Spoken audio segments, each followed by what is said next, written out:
Fail చేస్తామని అన్నారంట class కి పేపర్లు తీసుకొచ్చి మీ ముందు కరెక్ట్ చేస్తారని ఫెయిల్ చేస్తామంటారు. అయితే అందరూ వినండి, ఇప్పుడు మన చెల్లె చెప్పింది ఒక పాయింట్, పేపర్లు తీసుకొచ్చి మీ ముందు కావాలని దిద్ది ఫెయిల్ చేస్తా అని బెదిరిస్తురంట. గవర్నమెంట్ ముందు మేము పెడుతున్న మొదటి డిమాండ్ ఏంటి అని అంటే, ఫస్ట్ థింగ్ పేపర్ కరెక్షన్. ఒకప్పుడు అంటే ఏదో మన తాతల టైంలో ఫోన్లు లేకుండే, స్కానర్లు లేకుండే, వెబ్సైట్లు లేకుండే. అప్పుడు ఏదైనా యూనివర్సిటీలో ఒకటి సెల్ ఉంటుండే, ఆడకు పోయి మనం మాట్లాడాలి, చేయాలి, అవునా కాదా? ఇప్పుడు ఫోన్లు అయిపోయినాయి, ప్రతి ఒక్కరి దగ్గర స్కానర్లు ఈజీగా యాక్సెసిబుల్గా ఉన్నాయి. ఇప్పుడు కరెక్ట్ చేసిన పేపర్లు స్కాన్ చేసేసి వెబ్సైట్లో అప్లోడ్ చేస్తే మీరు ఆ పేపర్లు డైరెక్ట్గా డౌన్లోడ్ చేసుకుంటే మీరు కావాలని ఫెయిల్ చేసే పద్ధతి పోతుంది. 5-10 అడ్డమైన రీవాల్యుయేషన్, రీకౌంటింగ్ అండ్ మన రీ ఎగ్జామ్ ఫీజులు కట్టాల్సిన పరిస్థితి ఉండదు. ఓ ట్రాన్స్పరెన్సీ అనేది ఉంటుంది. ఇందాక నువ్వు చెప్పినట్టు ఒకవేళ వాడు నిజంగానే అట్లా ఫెయిల్ చేసిండు అనుకో, ఆ పేపర్లు ఆన్లైన్లో అప్లోడ్ అయినాయి అనుకో, సార్ ఇట్లా అయింది మీరు ఏం చేస్తున్నారని చెప్పేసి అడగొచ్చా లేదా? రేపు ఒకవేళ వాడు ఇగో నీ చున్నీ సరిగ్గా లేదు, నువ్వు చెప్పులు వేసుకొని వచ్చినావు, అది ఇది నీకు అడ్డమైన మాటలు మాట్లాడారంటే ఏం చేస్తారు? ఏం చేస్తారు? ఒక్కటే ఒక పని చేయాలి, ఏం తెలుసా? ఫోన్ తీయాలి. నేను ఇగో ఈరోజు కాలేజ్కి వచ్చిన కానీ రాలేదు అని చెప్పేసి ఈయన అంటున్నాడు. ఎందుకు అని అంటే నేను షూస్ వేసుకొని రాలేదని చెప్పేసి అటెండెన్స్ మార్క్ చేస్తలేడు అని చెప్పేసి మీరు మాట్లాడండి. మీకు తెలుసు ఎంత గొప్ప ఎడ్యుకేషన్ సిస్టమ్ ఉందో మనది. నాలెడ్జ్ వస్తుందా? మీరు చదివే సబ్జెక్ట్లలో మీకు నాలెడ్జ్ ఉందా? ఏం లేదు.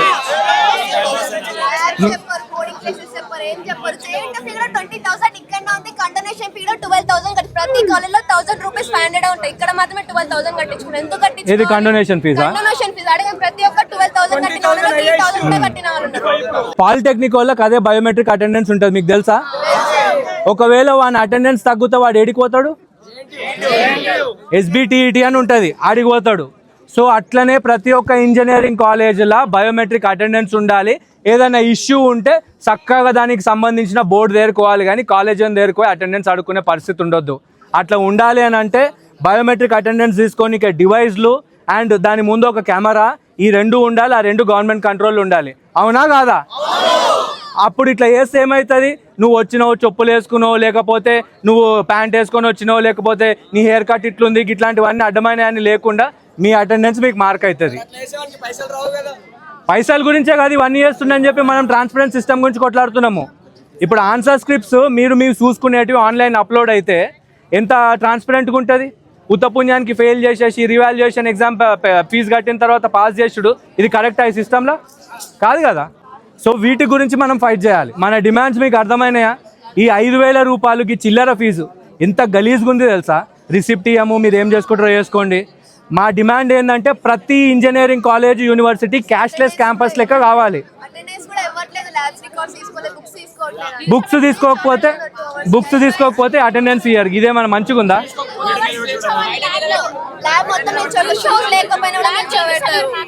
ల్యాబ్ చేపిస్తలేరు, నిల్చోబెడతారు కావాలని. ఓకే, ప్రతి దానికి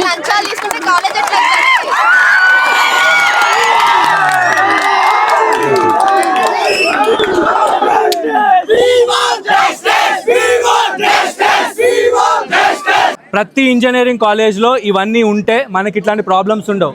ఫస్ట్ ఫీజు కడతాం రా భయ్, ఎవరికి? గవర్నమెంట్కి కడతాం. గవర్నమెంట్ వాడు ఫీజు తీసుకుంటాడు, కాలేజ్ వానికి ఇచ్చేది ఉంటే ఇస్తాడు, లేకపోతే లేదు. గవర్నమెంట్ ఎస్క్రో అకౌంట్లు క్రియేట్ చేసి ఫీజు తీసుకోవాలి, వీళ్ళకి ఇచ్చేది ఉంటే ఇవ్వాలి, అడ్డమైన ఫీజులు ఏమైనా ఉంటే కట్ చేయాలి. First demand. సెకండ్ది బయోమెట్రిక్ అటెండెన్స్ ప్రతి కాలేజీలో ఉండాలి. బయోమెట్రిక్ అటెండెన్స్ ఉంటేంది అని అంటే మనం వచ్చినామా లేదా, చెప్పులు వేసుకోలేని అటెండెన్స్ మార్కు చేయ, లేకపోతే నేను ఇగో ఇట్లా మడత పెట్టిన అటెండెన్స్ మార్కు చేయ, ఇట్లాంటి ఇష్యూస్ ఉండవు. జేఎన్టీ వాడు అడిగిందా తీసుకోవచ్చా అన్నట్ల?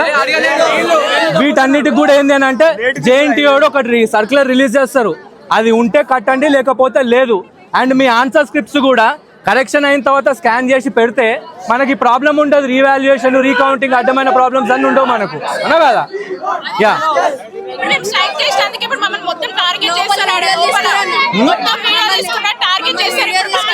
ఇగో ఒక్క నిమిషం ఇగో స్ట్రైక్ చేస్తే టార్గెట్ చేస్తారంట. ఒక విషయం నేను చెప్తున్నా, మనం చేయలేమా టార్గెట్? కాలేజ్ యూనివర్సిటీ ఇంతనే, వాళ్ళు తిరగరా, బయట తిరుగుతారా లేదా? మనం చేయలేమా టార్గెట్? ఓకే, ఇగో ఈడ మెసేజ్ పెట్టిర్రు, ఒక నిమిషం. Dear students, if anyone found absent without valid reason will face strict disciplinary action which may include withholding of attendance. Mid exams రాయనియారంట, ఎందుకు వచ్చింది కాలేజ్ మేము బుక్స్ పట్టుకోవడానికి? ఎవడో టార్గెట్ చేస్తాడని భయపడాల్సిన అవసరం లేదు. ఎవడన్నా టార్గెట్ చేస్తే నాకు చెప్పండి, నేను చూసుకుంటాను సార్. ఇక అయిపోయింది కదా, ఇక ఇగో ఒక సామెత ఉంటుంది, నిండా మునిగినాక సలేందుకు, భయపడాల్సిన అవసరం లేదు మనం. ఆర్టికల్ 19 ఉంది మనకు అని చెప్పన్నా సార్. పొరపాటున చిట్టి పెట్టి దొరికినా 3,000 అడుగుతారు. డిపార్ చేసి పడేయాలి, చిట్టు పెట్టి దొరికితే 3,000 అడుగుడేంది గలీజ్గా. ఇది ఈ రోజుతో అయిపోయేది కాదు, రేపటి నుండి మీరు ఒకటి చెప్పాలి, మా యూనిఫామ్ లా ఇది కూడా రూల్ పెట్టరా, మేము బ్లాక్ బ్యాచ్ వేసుకొని వస్తాము, ఎందుకంటే నీకు 5,000 కట్టం కాబట్టి. ఎగ్జామ్ ఫీజు 3,000 ఫస్ట్ ఇయర్ వాళ్ళకి, జేఎన్టీ ఫీజు 25,000. ఇప్పుడు కొత్తగా వచ్చే ఫస్ట్ ఇయర్ వాళ్ళకి 25,000 పెడతారు. 25,000 అంటే జేఎన్టీ వాళ్ళ ఫీజేనా లేకపోతే వీడు తీసుకుంటారు లోపల? 20,000 కట్టించుకుంటారు. మీ నిన్న మాకు ఫోన్ చేసి చెప్పిర్రు, ఇట్లా పోలీసు వాళ్ళని పిలిపించి మీ మీద కేసులు పెడతాం, అది చేస్తాం ఇది చేస్తాం అని చెప్పేసి చెప్పిర్రు. మీరిడ చేస్తుంది కాన్స్టిట్యూషన్ ఇచ్చిన right to freedom of speech and expression. Article 19(1)A freedom of speech and expression, ఇది మన కాన్స్టిట్యూషన్ ఇచ్చిన రైటు. మీరు ఎవరిని కొట్టకుండా, ఏ పబ్లిక్ ప్రాపర్టీ డ్యామేజ్ చేయకుండా ప్రొటెస్ట్ చేసుడు అనేది, ఎవరికి ఏం డిస్టర్బెన్స్ చేయకుండా ప్రొటెస్ట్ చేసుడు అనేది మీ రైటు. ఆ రైటుని ఎక్సర్సైజ్ చేసుకునేటప్పుడు ఇట్లాంటి పిచ్చి పిచ్చి పనులు చేసి అటెండెన్స్ తీస్తా, అది తీస్తా, ఇది తీస్తా అంటే ఆడేం తీస్తాడో తెలియదు, కానీ మేము అంత ఆట తీస్తాం. అందుకే మన డిమాండ్ ఏంటంటే బయోమెట్రిక్ పెట్టేసేస్తే దరిద్రమే పోతుంది, వాడిని అడగాల్సిన అవసరమే లేదు.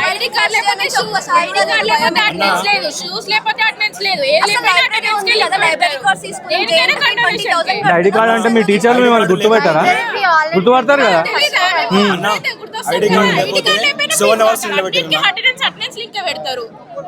ఇంకొక మెసేజ్,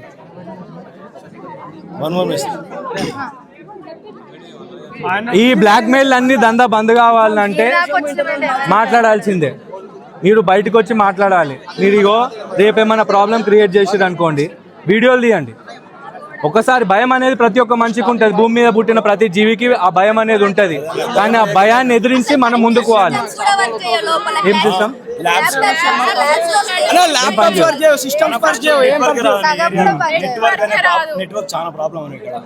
మరి మీ కాలేజీలో అటానమస్ యూనివర్సిటీ కదా, ఈ కంప్యూటర్లు పని చేయకపోతే ఎట్లా? డైరెక్టర్ సార్ వస్తే కూడా చెప్పినాం, ఇంకోటి ల్యాబ్ మేము 20,000 జేఎన్టీ ఫీ కట్టినాక బుక్స్ ఎంతో తీసుకోవాలంటే పైనుంచి ఆర్డర్ వచ్చింది. ఎవడా పైన డైరెక్ట్ పైన ఆర్డర్? మీరు అడగాల్సింది ఏంటంటే, పైన ఆర్డర్ వచ్చిందంటే ఏఐసిటి ఓడి ఇచ్చిండా, యూజీసీ ఓడి ఇచ్చిండా?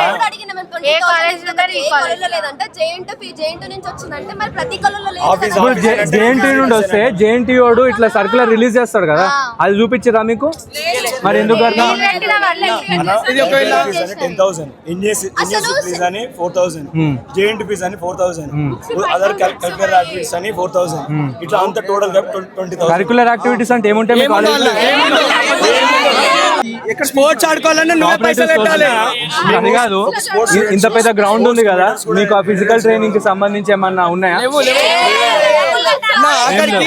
మన ఎంపీ ఇన్స్పెక్షన్ అయ్యేటప్పుడు స్టూడెంట్స్ అందరికి హాలిడే ఇస్తారు. వాళ్ళ ఇన్స్పెక్షన్ అప్పుడు ఏమైనా కంప్లైంట్స్ చెప్తారా అని చెప్పి కాలేజ్ హాలిడే ఇచ్చేస్తారు. వాళ్ళ ఇన్స్పెక్షన్ అప్పుడు మళ్ళీ 24 lakh ప్యాకేజ్, ఇంత పెద్ద బ్యానర్ వేస్తారు. మళ్ళీ వీళ్ళే హెచ్ఆర్స్ డిసైడ్ చేస్తారు, వీళ్ళే ప్లేస్మెంట్ తీసుకుంటారు. అంటే హెచ్ఆర్స్ అంటే సెలెక్ట్ చేసే వాళ్ళన్న. ఒక నిమిషం, ప్రిన్సిపల్ సెంథిల్ గారు అక్షత్రావు అని చెప్పి డీన్ అడ్మిషన్స్ అంటే ఆయనతో మాట్లాడాను నేను. ఇప్పుడైతే డైరెక్టర్ అవైలబుల్ లేరు ఇప్పుడు ఇమీడియట్గా. కాకపోతే మీరు ఇట్లా స్టూడెంట్స్ ఇష్యూ నడుస్తుంది సార్ అన్న విషయం ఆల్రెడీ చెప్పారంట వాళ్ళకి. అండ్ ఇమీడియట్ గా ఏదైనా గ్రీవెన్స్ ఉంటే 100% చేద్దాం మనము. చేద్దాం కదా సార్. ఇగో ఒకటే ఏంది తెలుసా, ఇల్లీగల్ వాళ్ళకి అన్ని తెలుసు సార్. పిల్లల కంప్లైంట్లు వీళ్ళకి కాదు. మేము ఎప్పుడైనా కూడా లీగల్ వర్క్ కరెక్ట్గా పెట్టుకుంటాం. ఎడ్యుకేషన్ మినిస్టర్కి పోయింది complaint, higher education department principal సెక్రటరీకి కంప్లైంట్ పోయింది, and Telangana council for higher ఎడ్యుకేషన్కి కూడా కంప్లైంట్ పోయింది. వాళ్ళకి కంప్లైంట్స్ ఇచ్చినాము, ఎందుకంటే వీళ్ళు చేస్తుంది ఇల్లీగల్ పని. ఇప్పుడు వాడు ఇల్లీగల్ పని చేసుకుంటే గ్రీవెన్స్ రాసిమంటే ఎవరికి రాసిస్తాం సార్? దొంగ చేతికే తాళం అయితే తీయలేం కదా. మీరైతే రిప్రజెంటేషన్ ఇవ్వండి. ఇప్పుడు ఎవరెవరు సార్ ఆల్రెడీ ఆ రిప్రజెంటేషన్స్ అన్ని ఇచ్చేస్తాం. కాదు సార్, ఇగో పిల్లలు అయితే సార్ ఇప్పుడు వాళ్ళు చెప్పిన ప్రకారం నేను చెప్తున్నాను, నేను ఇండివిజువల్ అందరితో మాట్లాడలే. ఇంకా నాకు నిన్న ఇన్ఫర్మేషన్ ప్రకారం వాళ్ళు ఏం చెప్పారంటే, ఫస్ట్ ఇయర్ పిల్లలు కొంతమంది ఫీజు కట్టారు సార్, సెకండ్ ఇయర్ పిల్లలు ఫస్ట్ సెమిస్టర్లో కట్టారు, సెకండ్ సెమిస్టర్ నుంచి వాళ్ళు ఇష్యూ రేజ్ చేసారు సార్. ఈ ఇష్యూ ఫీజు గురించి కాదు, ఎక్స్ట్రా ఫీజు 5,000 రూపాయలు ఇల్లీగల్ గా తీసుకుంటున్న ఫీజు. అదే దాని గురించే మాట్లాడుతున్నాను. 5,000 రూపాయల గురించే ఫస్ట్ ఇయర్ స్టూడెంట్స్ అయితే కట్టినారు sir. Second year students first semester కూడా కట్టారు, కానీ సెకండ్ సెమిస్టర్ ఇప్పుడు ఈ విషయంలో ఇప్పుడు ఇష్యూ రేజ్ చేశారు. ఆ ఇష్యూ రేజ్ చేసిన విషయం మీరు వాళ్ళనే అడగండి. మీరు ఫస్ట్ సెమిస్టర్ లో కట్టిరా 5,000? ఫస్ట్ సెమిస్టర్ చదువుతున్న వాళ్ళు కట్టిరంట సార్. సరే, ఎవరైతే ఫస్ట్ ఇయర్ చదువుతున్నారో అది సార్. సో వాళ్ళు ఏమంటున్నారు, మాకైతే స్టూడెంట్స్ ఎవరు కంప్లైంట్ ఇవ్వలేదు సార్ ఇప్పటిదాకా, మాకు ఫీజు ఎక్కువ కట్టాలని చెప్పి. మీరు ఇక్కడికి వచ్చి ఎంతసేపు అవుతుంది సార్? Half an hour.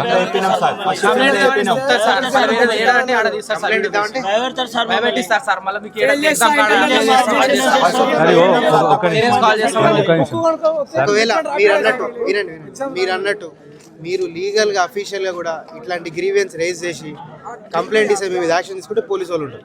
మీరు బరాబర్ పోలీస్ స్టేషన్ రండి, ఎవరు ఆపరు. మీరు ఎవరైనా ఇల్లీగల్ గా ఎందుకు ఉంటదండి? వినండి, నేనే వచ్చి చెప్తున్నా కదా, పోలీస్ స్టేషన్ నుంచి వచ్చి చెప్తున్నా. ప్లీజ్ ఒక చిన్న రిక్వెస్ట్. మీకు చెప్పేది మీరు అనవసరం ఏదో ఊహించుకోవద్దు. లేదు సార్, ఎట్లయినా అన్యాయం జరిగింది అనిపిస్తే మేము పోలీసు వాళ్ళు లేరా, మీరు కంప్లైంట్ చేయండి. వాళ్ళు అదే చెప్తున్నారు. మీరు ఇంత పెద్ద క్యాంపస్ ఉంది, క్లాస్ రాకపోతే అది అన్యాయం కాదా సార్? ఏం లేదని హ్యాండ్ కప్స్ లేవని ఇట్లా ఫుల్ చేయలేదు, క్లాస్ అటెండెన్స్ చేయరు సార్. బయటకు ఉండొచ్చి అది వినడానికి ఎంత గలీజ్గా ఉంది సార్. చెప్పులు వేసుకొని వస్తే లోపల రాని నార్మల్ జీన్స్ వేసి కాలేజ్ లకు అలౌ లేదు సార్. అందరు స్తోమత ఒక లాగా ఉండదు కదా సార్, తల్లిదండ్రులు. అది కూడా రాసేయండి మరి. సరే, ఇప్పుడు సార్ మీకు కాదు, మేము గవర్నమెంట్ కి రాసి ఇచ్చినాం, వాళ్ళకి చెప్పినాము. సరే, ఒక్క నిమిషం ఎంతమంది ఉన్నారు సార్? మాకు ఇష్యూ రేజ్ ఉంది. సరే, sir, let us not beat around the bush. ఆగండి. ఇగో చూడండి సార్, ఏం జరుగుతుందో వాళ్ళకి తెలుసు. మీరు వచ్చిర్రు, లోపలికి వెళ్ళి మాట్లాడి వచ్చిర్రు, ఆ పెద్ద మనిషి ఎవరో వచ్చిర్రు, బయటకు వచ్చి అదే మేము ఏమున్నా చూస్తామని ఒక మాట చెప్తే అవుతుంది కదా. ఒకటి. రెండోది, you are not the authority to take this complaint. ఏదైనా క్రిమినల్ అఫెన్స్ అయితే అప్పుడు మీరు ఇన్వాల్వ్ అవుతారు. వానికి ఏం సార్ రాసిచ్చేది? వాట్సాప్ గ్రూప్లల్లో ఇష్టం వచ్చినట్టు మెసేజ్లు పెడుతున్నాడు, ఇప్పుడు కూడా పెడుతుండు. అటెండెన్స్ అయ్యాను, ఎవరెవరైతే మాట్లాడుతారో వాళ్ళని హరాస్ చేస్తాం, అన్ని మెసేజ్లు ఉన్నాయి. ఇప్పుడు ఇన్ఫాక్ట్ ఆ ఎవిడెన్స్ తీసుకొని ఆ పెట్టిన మీద మీరు యాక్షన్ తీసుకోవచ్చు. రెండోది. మూడోది ఏంటంటే, మేము ప్రాపర్గా వీళ్ళకు పిల్లలు ఈ ఇష్యూ ఈ రోజు కాదు, వారం 10 రోజుల నుండి నడుస్తుంది. రోజు పోయి పిల్లలు చెప్తున్నారు, కంప్లైంట్ మేము ఇస్తాము, వాళ్ళు తీసుకోవాలి కదా. తీసుకుంటలేరు. ఇప్పుడు అక్కడ మేము చీఫ్ మినిస్టర్ కి, మన principal secretary higher education department కి, Telangana council for higher education కి, యూజీసీకి, ఏఐసిటికి అందరికీ కంప్లైంట్లు పంపించినాం, ఎంహెచ్ఆర్డి కూడా పంపించినాం. ఇప్పుడు ఓవరాల్గా నేను చెప్పేది ఏంటి అని అంటే, వీళ్ళ మీద వాళ్ళు ఉన్నారు, వీళ్ళ మీద వాళ్ళ కంప్లైంట్ ఇచ్చినాం. వీళ్ళే మెయిన్ దొంగలు. 5,000 రూపాయలు క్యాష్లో తీసుకోవడం ఏంది, వాటికి రిసీట్లు ఇవ్వకపోవడం ఏంది, వీటి గురించే కదా అడుగుతుంది. మేము ఇగో మీకు బుక్కులు అనేటివి అవసరం లేదు, యూజీసీ రూల్స్ ప్రకారం. కానీ ఎక్కడ కూడా ఇట్లా ఈ స్కూళ్ళల్లో, కాలేజీలలో కూడా బుక్కులు అమ్మే రూల్ లేదు. మన దరిద్రం ఏంటంటే, దౌర్భాగ్యం ఏంటంటే, వాళ్ళు బలవంతంగా బుక్కులు అమ్మి పేరెంట్స్ దగ్గర నుండి పైసలు గుంజుకుంటారు. గది ఇంజనీరింగ్ కాలేజెస్కి కూడా ఇన్ఫెక్ట్ అవ్వడం అనేది చాలా దౌర్భాగ్యకరమైన విషయం. బుక్స్ కొనమనడం ఏంటి సార్? లైబ్రరీ కార్డు ఇచ్చి నువ్వు బుక్స్ బారో చేసుకొని చదువుకో అంటారు, కానీ బుక్స్ కొనుమనడం అనేది చాలా దారుణం. ఇవి అసలు రూల్సే కావు. వీటి గురించి కంప్లైంట్లు ఏమని ఇస్తాం, ఎవరికని ఇస్తాం? మీరే చెప్పండి. దాని గురించి ప్రొటెస్ట్ నడుస్తుంది. వచ్చి చెప్పానండి, ఇవన్నీ ఏం లేవు, మీకు ఎట్లాంటివి లేవు. వాళ్ళ వాట్సాప్ గ్రూప్లలో మెసేజ్లు పెట్టేస్తా కథం.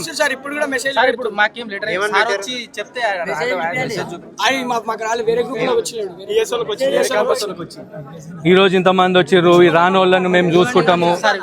బుక్స్ కొనకపోతే అటెండెన్స్ ఇస్తామని చెప్పి బుక్స్ అన్ని అటెండెన్స్ ఎందుకంటే కండోనేషన్ ఫీజు 25,000 తీసుకోవచ్చు ఒక స్టూడెంట్ దగ్గరికి నుంచి. ల్యాబ్ కూడా రాని సార్, ల్యాబ్ లో నిల్చోబెడతారు, ఇంకా నిల్చోబెడతారు, ఆబ్సెంట్ చేస్తారు.